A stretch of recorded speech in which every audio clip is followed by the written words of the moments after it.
प्यारे बच्चों नमस्कार। मध्यकालीन राजस्थान की इस क्लास में आज अपन देखेंगे अजय राज से आगे उनके बेटे अर्णोराज। आओ अर्णोराज, ठीक है।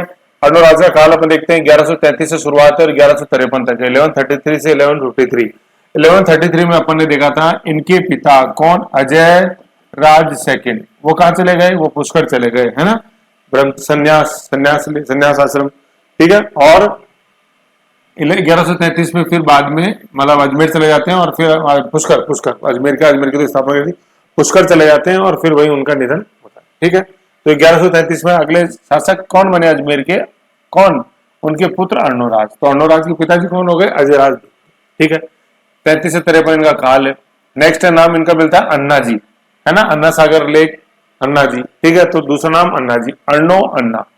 उपाधि थी इनकी महाराजा धीराज, कोई खास नहीं, लेकिन अन्ना जी और ये काल याद रखना है।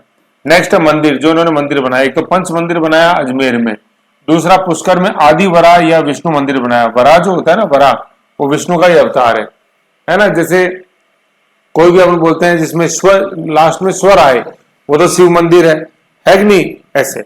और वरा का नाम आ जाए तो वो विष्णु मंदिर है, ठीक है। पुष्कर में आदिवरा विष्णु मंदिर का निर्माण करा, अजमेर में तो पंच मंदिर का और पुष्कर में आदिवरा का, ठीक है।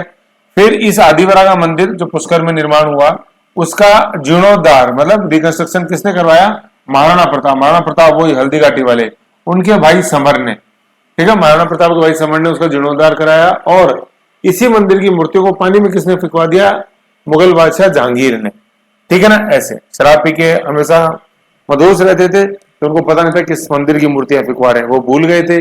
ये वही मंदिर है जिसका जीर्णोद्धार महाराणा प्रताप के भाई समर ने करवाया था। और ये महाराणा प्रताप वही है, ठीक है ना, जिसने अकबर के आगे घुटने टेकने से मना कर दिया था, मतलब जहांगीर के पिताजी अकबर के आगे घुटने टेकने से मना कर दिया था, ठीक है ना। तो ये ध्यान रखना, आदिवरा विष्णु, पुष्कर में अंदर मंदिर, ये बहुत इंपॉर्टेंट है, ये क्वेश्चन अपन को ध्यान में रखना। पुष्कर में आदिवरा मंदिर का निर्माण किस शासक ने करवाया, अजमेर के चौहान शासक, तो कौन है, अर्णोराज अन्ना जी। वराह मंदिर, ठीक है। तो पुष्कर के वराह मंदिर से 3 लोग जुड़े हुए हैं। अन्ना जी तो निर्माता के रूप में, समर महाराणा प्रताप के भाई क्या पुनर्निर्माता के रूप में, जीर्णोद्धारक के रूप में, और जहांगीर मूर्ति फिकवाने के कारण जुड़े हुए, ऐसे, ठीक है। नेक्स्ट अपन पढ़ते हैं झील क्या है, ये जो अन्ना सागर झील जो अपन देखते हैं अजमेर में 1135 में उसकी मतलब स्थापित की गई या खुदवाई गई, बन के तैयार, ऐसे। तो देखो ये 1135 में बनना चालू हुई और 1137 में बन के पूरी हो गई, ऐसे ध्यान रखो, ठीक है ना। तो दोनों डेट अगर मिले 1135 मिले, कई जगह 1137 मिलती है, तो ये क्या है, 35 में शुरुआत है 37 में खत्म है। अन्ना सागर झील किसने बनाई, अर्णोराज या अन्ना जी ने बनाई, ठीक है ना। फिर ऐसे आगे और लिखा हुआ है, ए से अन्ना सागर झील A=B+C, ठीक है ना। B+C क्या है, ये बांडी और चंद्रा नदी, ज्यादा पानी चंद्रा नदी का है, तो इसलिए क्वेश्चन पूछा जाता है कि अन्ना सागर झील किस नदी का पानी इकट्ठा करती है, या अन्ना सागर झील में किस नदी का पानी आता है, तो चंद्रा नदी है। तो A=B+C, B से बांडी है, C से चंद्रा है। बांडी और चंद्रा दोनों ऑप्शन में तो चंद्रा आंसर, क्योंकि ज्यादा पानी चंद्रा का, ऐसा, ठीक है ना। ये अपन को ध्यान में रखना, ओके। नेक्स्ट है जैन विद्वान, बहुत इंपॉर्टेंट, ठीक है। डी, एक डी से देवबोध है, एक डी से धर्मघोष है। तो अपन पढ़ रहे थे A=B+C+, अब इसमें डी और कर दो, है ना, डी और डी कर दो, डी। तो एक डी से देवघोष हो जाएंगे, एक डी से धर्मघोष हो जाएंगे। बहुत इंपॉर्टेंट क्वेश्चन बच्चों। अब जो अच्छे बच्चे हैं ना वो क्या करेंगे, जितने अभी तक स्कॉलर आएगा और आगे भी बहुत आएंगे, है कि नहीं है, तो उनको वो एक लिस्ट बनाएंगे कि इसके दरबार में ये दरबारी कवि, ठीक है ना, या जैन विद्वान। फिर अच्छे जो बच्चे हैं वो और क्या करेंगे, हर शासक की विजय एक जगह लिखेंगे, है ना, जैसे अर्णोराज की विजय, है कि नहीं। अभी अपन इसके बाद देखेंगे इनके अर्णोराज के बाद अपन नेक्स्ट शासक देखेंगे तो उनके तो और भी विजय है काफी, है कि नहीं। तो गुजरात विजय, मालवा विजय, तो वो शासक की हर विजय एक जगह लिखेंगे। मतलब जो अच्छे बच्चे हैं वो मेरी इस टेबल से और टेबलें, माइक्रो टेबल्स और बनाएंगे, है ना। तो सर हम कब तक टेबल बनाएंगे, जब तक सिलेक्शन नहीं हो तब तक बनाते रहो। मतलब जितने टेबल आप बनाओगे माइक्रो के जूम के रूप में, उतने नजदीक आप सफलता के होते चले जाओगे, कोई पता लग जाएगा आपको, ठीक है। तो देवबोध और धर्मघोष ये किसके हैं, अन्ना जी। तो ये ABCD ऐसे याद हो गया ना, ऐसे ध्यान रखना है। फिर इन्होंने भूदान दिया था। और एक दूसरा बता रहा हूं, ये देवबोध और धर्मघोष जो है ना, ये जैन विद्वान थे, ठीक है ना, जैन विद्वान। तो अपन ने पहले भी देखा इनके पिता अन्ना जी के समय भी जैन विद्वानों का बोलबाला रहा है। इनके पिताजी अजयराज द्वितीय ने तो शास्त्रार्थ करवाए थे दिगंबर और जैन श्वेतांबरों के बीच में, करवाए थे कि नहीं करवाए थे ऐसे, ठीक है ना। तो जैनों का बोलबाला, तो देवबोध और धर्मघोष तो जैन विद्वान, फिर उन्होंने भूदान दिया था जैनियों को। जैनियों की कौन सी शाखा की, ये है खैर तैर गच खरतर गच, है ना, खरतर गच जैन शाखा को इन्होंने क्या दिया, भूदान दिया था, ठीक है। और अपने डीडी से क्या है, डी से देवबोध और एक डी से धर्मघोष, है ना। देव का बोध होता है, धर्म की घोष होती है, घोषणा होती है ना। देव भगवान का तो बोध ही होता है ना, बोध, ठीक है। और धर्म की क्या होती है, घोषणा होती है, देवबोध धर्मघोष। मंदिर बनाया, बड़ा मंदिर विष्णु पुष्कर में, जो अपन ने देखा। इसी मंदिर का पुनर्निर्माण कराया था समर, जो कि महाराणा प्रताप के भाई थे। और फिर इसी मंदिर की मूर्तियों को जहांगीर ने फिकवा दिया था पानी के अंदर, छपा। विजय, है ना, तो मैं बता रहा था जो अच्छे अच्छे विजय एक जगह लिखेंगे, वो ये विजय आ गई। सबसे पहले अपन देखते हैं चैमान चालुक्य संघर्ष के रूप में अपन ने क्या देखा यहाँ पे, कि चैमान तो कौन, चौहान है, चालुक्य अपने सोलंकी गुजरात के शासक। क्या देखते हैं, गुजरात विजय करी इन्होंने 1134 के अंदर, हाँ गुजरात विजय। उस समय गुजरात का शासक कौन था, गुजरात सोलंकी सोलंकी चालुक्य सोलंकी नरेश कौन, जय सिंह सिद्धराज, है ना, जय सिंह सिद्धराज पराजित हुए और जीते कौन, अर्णोराज, ठीक है। ये जो अध्याय है मेरे प्यारे बच्चों, यहां से ये बहुत इंपॉर्टेंट ये सेगमेंट शुरू हो जाता है ना, जयमान चालुक्य संघर्ष का। और ये लास्ट तक चलता रहेगा पृथ्वीराज चौहान तक, है ना। पृथ्वीराज चौहान तृतीय जो है उनके समय शासक होंगे भीम सेकंड, ठीक है ना, ऐसे। और भीम सेकंड के सेनापति होंगे जगदेव प्रतिहार, जो कि समझौता कराएंगे, ठीक है। तो ये बड़ा इंपॉर्टेंट चीज है नागौर के युद्ध में, ठीक है ना। तो ये ऐसे अपन को समझ में रखना है। फिर मैं एक टेबल बनाऊंगा कि गुजरात के शासक ये है ना, और फिर समकालीन जो चौहान शासक है वो ये है। तो ऐसे अपने को अच्छा सा इसको आपको बना के चलना है। ये बहुत इंपॉर्टेंट टॉपिक है, देखो जानबूझ के अपन एक एक दो शासक ले रहे हैं, जिससे कि अच्छे ये पॉलिश होते हुए आपके दिमाग में चले। अचड़ बचड़ में ना पढ़ाया हुआ गुणदायक होता है, ना पढ़ा हुआ गुणदायक होता है, ठीक है ना। ऐसे ध्यान रखना, धीरे धीरे पढ़ो, ठीक है। तो अपन ने क्या देखा कि गुजरात का शासक उस समय कौन था, अपने अर्णोराज के समकालीन जयसिंह सिद्धराज, ठीक है, गुजरात का शासक। तो अर्णोराज ने जयसिंह सिद्धराज को हराया। अब हराने वाले को, जो हारता है, मतलब जो हारता है, हराने वाला तो वो जीतने वाला हो गया, तो जो हारता है व्यक्ति उसको कुछ न कुछ कीमत चुकानी पड़ती है कि नहीं है। तो इन्होंने क्या कीमत चुकाई, अर्णोराज से जीते और हारे कौन, जयसिंह सिद्धराज। तो जयसिंह सिद्धराज ने कीमत चुकाई क्या, अपनी बेटी का विवाह करना पड़ा अर्णोराज के साथ, समझ लो। हारने वाले को कीमत चुकानी पड़ती है और जीतने वाले को तोहफा मिलता है। तो जीते अर्णोराज, उनको तोहफा मिला, तोहफे के रूप में क्या, पुत्री मिली, किसकी, हारने वाला कौन, जयसिंह सिद्धराज की। तो जयसिंह सिद्धराज की पुत्री, जिसका नाम था क्या, कांचन देवी, उसका विवाह हुआ अर्णोराज के साथ, ठीक है। तो ये है अपने चैमान चालुक्य संघर्ष अर्णोराज के समय। गुजरात शासक वापस बताता हूं, गुजरात चालुक्य सोलंकी शासक जयसिंह सिद्धराज युद्ध में हारने के कारण इनको, जयसिंह सिद्धराज को, अपनी पुत्री कौन, कांचन देवी का विवाह करना पड़ा, किसके साथ, अर्णोराज के साथ। मेरी लाइन याद रखो, हारने वाले को कीमत चुकानी पड़ती है, किसको, हारने वाले को, ओके। वैवाहिक संबंध क्या देखते हैं अपन, कांचन देवी, ठीक है। ये कुमारपाल अभी रहने तो थोड़ी देर बाद देखेंगे, है ना। तो वैवाहिक संबंध स्थापित हुआ, कांचन देवी का विवाह हुआ अर्णोराज के साथ, हारने वाले को कीमत चुकानी पड़ी। यहां तक समझे आप। दूसरा अपन देखते हैं मालवा विजय, अर्णोराज की मालवा विजय। मालवा क्या, अपना जो पश्चिम मध्य प्रदेश है वो मालवा।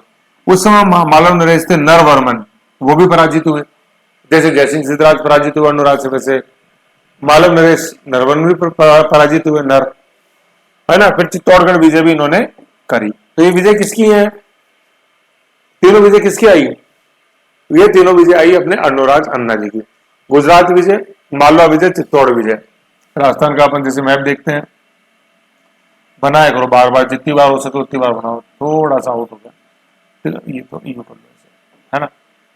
तो अपन देख रहे हैं चौहान तो यहाँ एक अपन ने देखा गुजरात विजय, दूसरा देखा मालवा विजय और तीसरा देखा अपन ने चित्तौड़ विजय। ऐसे मैप में लोकेट किया करो इनको, तब जाके दिमाग में खुलेंगी धीरे धीरे।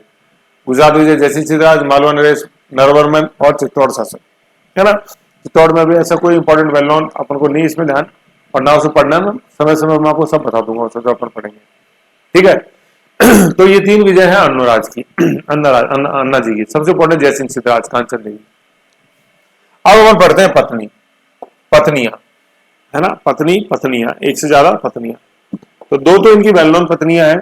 एक तो है सदवा देवी, जो मारोट मारवाड़ में पड़ता है नागौर के पास, वहां की राजकुमारी थी और जोइया राजकुमारी थी। जोइया एक अपने वंश राजपूत में उनकी राजकुमारी जोइया राजकुमारी। ठीक है, कौन? सदवा देवी, जो किनकी पत्नी? अर्णोराज की। एक तो पत्नी होगी। दूसरी होगी कांचन देवी, जो मैंने अभी बताया है ना, चालुक्य राजकुमारी थी, गुजरात के चालुक्य सोलंकी शासक कौन? जयसिंह सिद्धराज की पुत्री। ठीक है, जयसिंह सिद्धराज से युद्ध में जीतने के बाद, है ना, अभी अपन ने पढ़ा था कि जयसिंह सिद्धराज को युद्ध में हराया तो हारने वाले को कीमत चुकानी पड़ती है। तो जयसिंह सिद्धराज ने हारने के कारण अपनी पुत्री कांचन देवी का विवाह किया अर्णोराज का।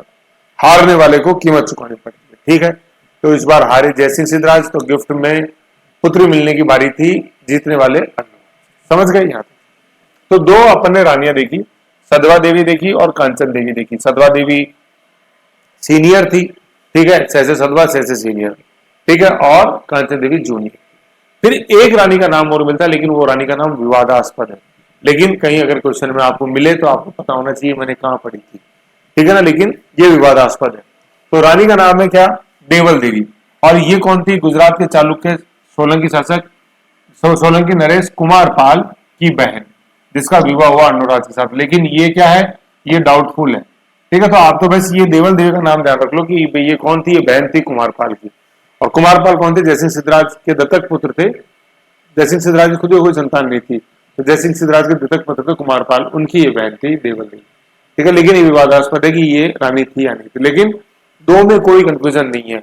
एक है सदवा देवी जोइया राजकुमारी अपने मारोट मारवाड़ की, और दूसरी कांचन देवी जो कहां की राजकुमारी थी? अपने चालुक्य सोलंकी राजकुमारी थी, जयसिंह सिद्धराज की पुत्री। है ना, ध्यान दो, देखो ये पुत्री लिखा हुआ है, पुत्री लिखा हुआ है। ठीक है, और ये देवल देवी जो लिखा हुआ है ये बहन लिखा हुआ है। तो ये समझना आपने को। ठीक है, ये चीज है। तो दो ध्यान रखो बस अपने, तो सदवा देवी और कांचन देवी। कांचन देवी बहुत इंपॉर्टेंट है, वेरी वेरी इंपॉर्टेंट, क्योंकि कांचन देवी से अपन देखेंगे जो पुत्र उत्पन्न सोमेश्वर, सोमेश्वर के पुत्र थे पृथ्वीराज तृतीय। ठीक है ना, राय पिथौरा तराइन का युद्ध, ऐसे ध्यान रखना। कांचन देवी की संतान है, बहुत इंपॉर्टेंट। अब देखते हैं अपन पुत्र, है ना, पुत्र जगदेव व विग्रहराज चतुर्थ मारवाड़ रानी सदवा, मतलब मारोट मारवाड़ की रानी सदवा के पुत्र थे। और सोमेश्वर गुजरात रानी कांचन देवी से उत्पन्न। है ना, सोमेश्वर का जो बचपन है गुजरात में ही बीता था। और कुमारपाल अगले शासक अपन देखेंगे, सोलंकी चालुक्य सोलंकी शासक जैसे सिद्धराज कुमारपाल। तो सोमेश्वर का बचपन कहाँ बीता था? गुजरात में बीता था। आपको ध्यान है गुजरात में अपने सोमनाथ मंदिर, तो सोमनाथ मंदिर के जो नजदीक रहेगा उसका नाम सोमेश्वर, वहीं से पड़ेगा। और स्वर जैसे अपन देखते हैं लास्ट में जो स्वर आता है तो शिव मंदिर है ना, ऐसे। तो गुजरात में इनका लालन पालन हुआ था, आपको ध्यान रखना। ठीक है, तो अपन ने क्या देखा? सदवा से तो उत्पन्न हुए क्या? जगदेव और विग्रहराज चतुर्थ। समझ गए?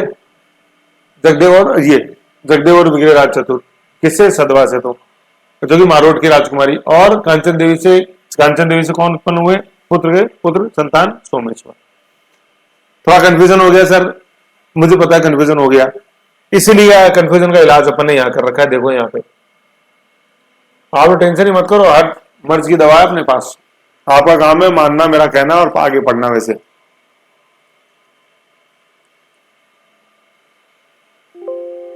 है ना, तो देखो अब आप इस पेरेंट ट्री को देखो। ये पेरेंट ट्री क्या है? देखो इधर अपन देखते हैं अर्णोराज देखा अपन ने। इधर तो है अपने सदवा, जो कि अपने मारवाड़ की थी, जोइया राजकुमारी, जोइया राजकुमारी। इधर अपन देखते हैं कांचन देवी, है ना, जो चालुक्य या सोलंकी राजकुमारी थी।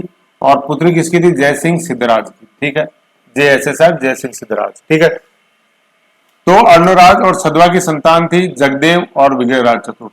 ठीक है, यहाँ लिखा हुआ जगदेव और लिखा हुआ विग्रहराज चतुर्थ। ठीक है ना, और कांचन देवी से जो संतान हुई वो थी सोमेश्वर। अभी तक अपन ने यहीं तक पढ़ा है अपन ने। तो जितना जितना आप पढ़ रहे हो ना, एक बार उतना उतना चलो, आगे पीछे मत चलो। अभी मैंने ये बताया कि दो पत्नियां सदवा और कांचन देवी। सदवा से संतान जगदेव और विग्रहराज चतुर्थ, और कांचन से संतान कांचन देवी से सोमेश्वर। है ना, सोमेश्वर मैं बता रहा हूँ कि भाई अब कांचन देवी गुजरात राजकुमारी थी, तो जो पुत्र होएगा उसका बचपन गुजरात में बीता, तो सोमनाथ का प्रभाव आना है कि नहीं आना? तो सोमनाथ लिख लो यहाँ, सोमनाथ का प्रभाव आ गया ना सोमेश्वर। ऐसे जहां लालन पालन होएगा उसका तो फर्क पड़ेगा कि नहीं पड़ेगा, ऐसे। तो और फिर सोमेश्वर की संतान थी कौन? अपने पृथ्वीराज तृतीय। है ना, सोमेश्वर की पत्नी का नाम कर्पूरी देवी। सोमेश्वर और कर्पूरी देवी की संतान थी पृथ्वीराज तृतीय, है ना, राय पिथौरा। इनका भी बचपन गुजरात में बीता था, ऐसे है। तो भाई ननियाल आ रहा है कि नहीं आ रहा है गुजरात? ऐसे ठीक है। समझ गए, ये चीज अपने को समझ, ठीक है। ये बात,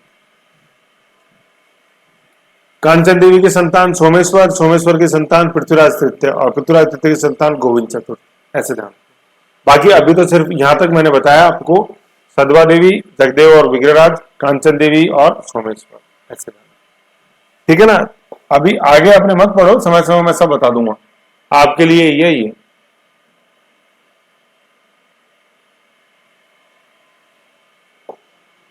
है ना। तो अपन थे हाँ, अब देखो ये पुत्र वाली लाइन देखो, अब समझ में आएगी। देखो, जगदेव विग्रहराज चतुर्थ, चतुर्थ है देखो, मारवाड़ रानी सदवा से, ये देखो सदवा, जगदेव और विग्रहराज चतुर्थ, मारवाड़ रानी सदवा। सोमेश्वर गुजरात रानी कांचन देवी से, ठीक है, सोमेश्वर गुजरात रानी कांचन देवी, समझ गए यहां तक। फिर है देखो पुत्री का विवाह, है ना, क्या कि अर्णोराज की एक पुत्री भी, ठीक है, अर्णोराज की एक पुत्री, है ना, अर्णोराज की एक पुत्री जिसका नाम क्या, जालन दे, है ना, जाने दे नहीं है, जालन दे। जालन दे का विवाह कुमारपाल के साथ हुआ। भाई ये क्यों हुआ, तो कुमारपाल के साथ युद्ध हुआ होगा, और सीधी सी बात है कि जब इस बार अर्णोराज को अपनी पुत्री जालन दे का विवाह करना पड़ा, इसका मतलब अर्णोराज हारे थे, क्योंकि अपन को अच्छी तरह पता है हारने वाले को कीमतें चुकानी पड़ती है, जैसे जयसिंह सिद्धराज के साथ अपन देख चुके हैं, ठीक है।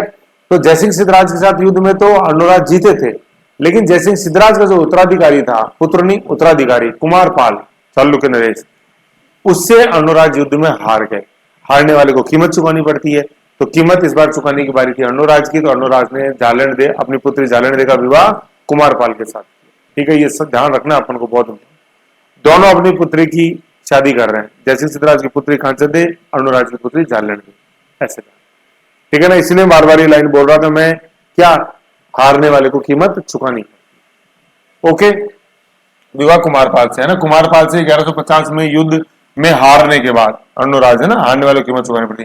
कुमारपाल पता बराबर जयसिंह सिद्धराज का भाई, है ना, ये उत्तराधिकारी भी रहा है, ठीक है। ये दत्तक पुत्र के रूप में भी था और भाई के रूप में, है ना। इसका मतलब एक्चुअली क्या है मैं वो बताऊं, जयसिंह सिद्धराज और कुमारपाल जो है ताऊ चाचा का संबंध, मतलब पिताजी इनके, ठीक है। तो नो डाउट भाई के रूप में भी अपन जानते हैं, कुछ स्टूडेंट को दत्तक पुत्र के रूप में बोलते हैं, लेकिन दो चीजें क्लियर है, क्या चीजें, कि एक तो जयसिंह सिद्धराज की खुद की कोई संतान नहीं थी, जिसमें कोई स्टोरियन, सभी स्टूडेंट एक मत है, मतलब जयसिंह सिद्धराज कोई संतान नहीं थी। और दूसरा, जयसिंह सिद्धराज का जो उत्तराधिकारी था चालुक्य नरेश, वो कुमारपाल था, ठीक है। तो इन दो बातों में अपन को ध्यान देना है, ठीक है। तो जालंधर का विवाह हुआ कुमारपाल के साथ, ये ध्यान रखना, पुत्री का विवाह, ठीक है। फिर देखो हत्या कि 1153 में पुत्र जगदेव जग्गादेव द्वारा हत्या कर दी गई। पुत्र जगदेव, तो पुत्र ये रहा जगदेव, ठीक है ना, पुत्र जगदेव, ये पुत्र जगदेव द्वारा हत्या कर दी गई अपने पिता अर्णोराज की, है कि नहीं है। तो इसलिए जगदेव को अपन क्या बोलते हैं, पितृहंता बोलते हैं, पिता की हत्या करने वाला। हर जगह मिलते हैं, है कि नहीं। इससे पहले अपन ने गुजर प्रतिहार पढ़े थे, तो बताओ गुजर प्रतिहारों में पितृहंता कौन था, है कि नहीं, बताओ, आपने तो पढ़ लिया यार अच्छी तरह, है, कमेंट करके बताओ एक बार, गुजर प्रतिहारों में कौन था पितृहंता, ठीक है। और चौहानों में अपन कौन देख रहे हैं, अजमेर के चौहान में जगदेव, ठीक है, सदवा राजकुमारी का पुत्र जगदेव, ठीक है ना, जगदेव। तो हत्या क्यों करी भाई, 1153 में अपन 3 साल पहले देख चुके हैं कि भाई अपनी बेटी का विवाह करना पड़ा अर्णोराज को कुमारपाल के साथ, तो हारने लग गए थे युद्ध, ऐसे, ठीक है। तो जगदेव को देखा कि यार बुआ जी की शादी वहां करा थी, तो गड़बड़ हो गई, यानी बुआ जी मतलब पापा की बहन, पापा की सॉरी पुत्री, पापा की पुत्री, है ना, पापा की पुत्री। जैसे अपन ये देखें भाई अर्णोराज जी, तो अर्णोराज तो सेम जनरेशन में आ गई, तो अर्णोराज की पुत्री हो गई अपने जालन दे, तो जालन दे यहाँ आ गई जेडी जालन दे, जेडी जालन दे, तो बहन ही हुए, है कि नहीं है, मतलब जगदेव और अपने जालन दे। तो बहन की शादी यार बाहर हो गई, ये तो गड़बड़ है, चला हारने लग गए युद्ध में, कुमारपाल से हार गए ऐसे, तो देखा कि यार पिताजियों को दम नहीं है, तो जगदेव ने हत्या कर दी अपने पिता, समझ गए। तो ये अपन को समझना है यहाँ पे, तो इसमें आप एरो करके यहाँ पे जालन दे और बना लो, तो उससे और समझ में आ जाएगा, ठीक है। तो वेल नोन तो अपन ने देखा सदवा का पुत्र जगदेव द्वारा हत्या की, और अर्णोराज की अपन को पुत्री जालन दे, जिसका विवाह हुआ था चालुक्य शासक कुमारपाल, ठीक है ना, ये चीज, और हारने लगे इसलिए फिर हत्या कर दी जगदेव ने, ठीक है। तो देखो ये पेरेंट्री है ना, आपको काफी कुछ चीजें समझाएगा। देखो अभी अपन ने जैसे देखा है ना, अर्णोराज सदवा जगदेव, जगदेव के नीचे लिखा हुआ पितृहंता, ठीक है, यहां तक समझो। और अर्णोराज ये रहे, अर्णोराज की आप यहाँ बेटी के रूप में, और यहीं पे बना लो इधर ही, बेटी के रूप में कौन, जालंधर के, जेडी। समझ गए, ये थी इतनी चीज। फिर अपन पढ़ते हैं, अपन ने अन्ना जी के साथ पढ़ी अन्ना सागर झील। तो अन्ना सागर झील के बारे में क्या आसपास बातें क्या जानते हैं? स्थिति का है नाग पहाड़ व तारागढ़ के मध्य। नाग पहाड़ अपन देखते हैं पुष्कर, है ना, लूनी नदी का उद्गम नाग पहाड़ व तारागढ़ के मध्य। तारागढ़ दुर्ग अपने क्या, अजमेर का दुर्ग है ना, गढ़बीटली, ठीक है, अजमेर 113, राजधानी में अजय राज द्वितीय ने, ठीक है, तारागढ़। और तारागढ़ का नाम किसके पीछे, पृथ्वीराज सिसोदिया, है ना, पृथ्वीराज सिसोदिया उड़ने राजकुमार की रानी ताराबाई के पीछे, ठीक है ना, वही घुंगरू घुंगरू घुंगरू घुंगरू टूट गया, नहीं घूम गया, घुंगरू घाटी। निर्माता की, इस झील का निर्माता कौन, निर्माता झील के अर्णोराज 1137। तो मैंने बताया था 1135 में बनना चालू हुई और 37 में पूरी हुई, ठीक है। नदी बांडी प्लस चंद्रा, बी प्लस सी मैंने बताया था, बी से बांडी, सी से चंद्रा, और फिर डी डी और जुड़ाए थे। तो एक डी से क्या है, देव का बोध, एक डी से धर्म का घोष, धर्म घोष। किस उपलक्ष्य में इसका निर्माण किया गया? तो ऐसा बोलते हैं कि तुर्कों मलेच्छों का कत्लेआम हुआ था अजमेर में, है ना, तो अजमेर की जो रक्त रंजित अजमेर जो था, उस अजमेर की भूमि की सफाई हेतु ये अन्ना जी ने अन्ना सागर झील बनाई थी, है ना। वो जो रक्त रंजित हो गई अजमेर की भूमि मलेच्छों के कत्ल से, उस भूमि का रक्त को साफ करने के लिए जहांगीर ने यहाँ पे क्या बनवाया, जहांगीर ने दौलताबाग बनवाया था अपने चित्रकार के सम्मान में, ठीक है। अन्ना सागर झील के पास ही अपन देखते हैं दौलताबाग, इसी को अपन शाही बाग बोलते हैं और इसी को सुभाष उद्यान बोलते हैं, ठीक है। ये सुभाष चंद्र बोस के पीछे नाम सुभाष उद्यान। तो दौलताबाग बोल दो, चाहे शाही बाग बोल दो, चाहे सुभाष उद्यान बोल दो, बात एक ही है। तो दौलत, डी से दौलत, डी से क्या, अपने डी से दौलताबाग और शाही बाग और सुभाष उद्यान, ऐसे शाही ऐसे सुभाष, सुभाष शाही यूं याद रख लो, सुभाष शाही, ठीक है। फिर अपन देखते हैं कि एक औरत जिसका नाम है अस्मत बेग, जो कि कौन थी, नूरजहां की माँ थी। नूरजहां की माँ याद रखना, कि कई बार क्वेश्चन सीधा भी पूछते हैं, नूरजहां की माँ। और नूरजहां कौन थी, जहांगीर की प्रेयसी थी, ठीक है। ये जहांगीर वही जिसने पुष्कर के वराह मंदिर की मूर्तियों को पुष्कर तालाब में फुकवा दिया था। बहुत इंपॉर्टेंट क्वेश्चन है, ठीक है। तो पुष्कर से अजमेर से लेना देना है जहांगीर का, ऐसे, ठीक है। तो नूरजहां की माँ अस्मत बेग ने यहाँ क्या किया था, गुलाब से इत्र बनाने की विधि का क्या आविष्कार किया था, ठीक है। और गुलाब से और खस घास से, मतलब गुलाब से, है ना, मेन तो गुलाब से है, ठीक है। गुलाब से और खस घास से, खस घास क्या होती है, खस घास क्या होती है, एक तरह की सुगंधित घास होती है, जैसे कूलर की टाटियां भी बनती है, ऐसे, ठीक है ना। और आज वर्तमान में अपन देखते हैं इत्र उद्योग काफी फेमस है अपने सवाई माधोपुर का, यूपी में कन्नौज का, है ना। इत्र राजधानी बोलते हैं भारत की कन्नौज को अपन, ठीक है। ये चीज ध्यान में रखनी है अपन को।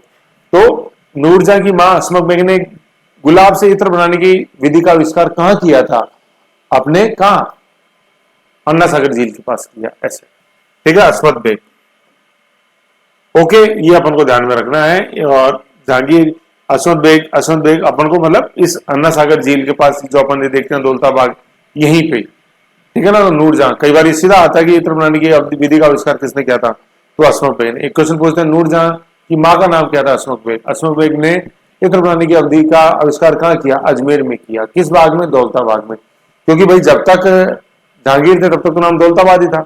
और दौलताबाद अन्ना सागर झील के में स्थित बाग का नाम दौलताबाग किसने रखा, किस मुगल बादशाह, जहांगीर ने। किसके सम्मान में, क्या अपनी वाइफ के सम्मान में, नो, चित्रकार के सम्मान में, ये ध्यान रखना है। जहांगीर का जो काल है ये मुगल कालीन चित्रकला का स्वर्ण काल कहलाया जाता है, स्वर्ण काल। शाहजहां का काल जो है वो वास्तुकला का स्वर्ण काल है, ऐसे ध्यान रखना, ठीक है। पेंटिंग की जो गोल्डन एज है मुगल पीरियड, वो जहांगीर के समय की है। तो ये दौलताबाग, है ना, दौलत खान चित्रकार, उसके नाम की। तो ये थी अपने अन्ना सागर झील। फिर नेक्स्ट अपन देखते हैं कि जब शाहजहां की बारी आती है, शाहजहां की बारी आती है, तो शाहजहां यहाँ पे 12 दरवाजे बनाता है, 12 प्रवेश द्वार। तो उसका नाम पड़ गया बारह दरी, है ना। जैसे दरी, दरिक्ची बोलते हैं अपन गाँव में प्रवेश द्वार को, जीने को।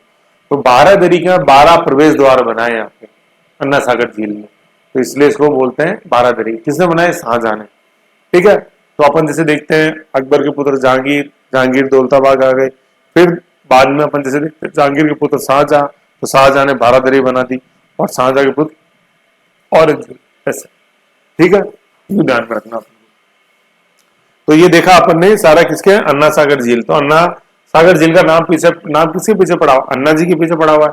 अन्ना जी के बारे में ये चीजें अपने देखी। काल 1133 से 53, अन्य नाम अन्ना जी, उपाधि महाराजाधिराज, मंदिर पंच मंदिर अजमेर और वरा मंदिर पुष्कर, जिसका जीर्णोद्धार कराया महाराणा प्रताप के भाई समर ने, और मूर्तियां फुकवाई पानी में जहांगीर ने। झील अन्ना सागर झील, जैन विधान देव का बोध धर्म की घोष, भूदान दिया खरतर गच्छ जैनियों को।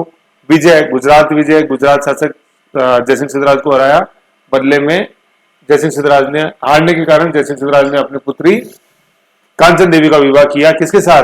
अर्णोराज के साथ। दूसरा फिर मालवा विजय, मालवा नरेश नरवर्मन को हराया अर्णोराज ने। तीसरा चित्तौड़ विजय, पत्नी एक सदवा देवी मारोट मारवाड़ की जोया राजकुमारी, दूसरी कांचन देवी चालुक्य राजकुमारी, गुजरात शासक अपने जयसिंह सिद्धराज की पुत्री।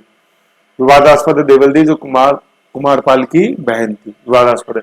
पुत्र सदवा से उत्पन्न हुए जगदेव और विग्रहराज चतुर्थ, और कांचन देवी से उत्पन्न हुए सोमेश्वर। पुत्री का विवाह झालर का विवाह किया कुमारपाल के साथ, क्योंकि 1150 में कुमारपाल से युद्ध हार गए थे।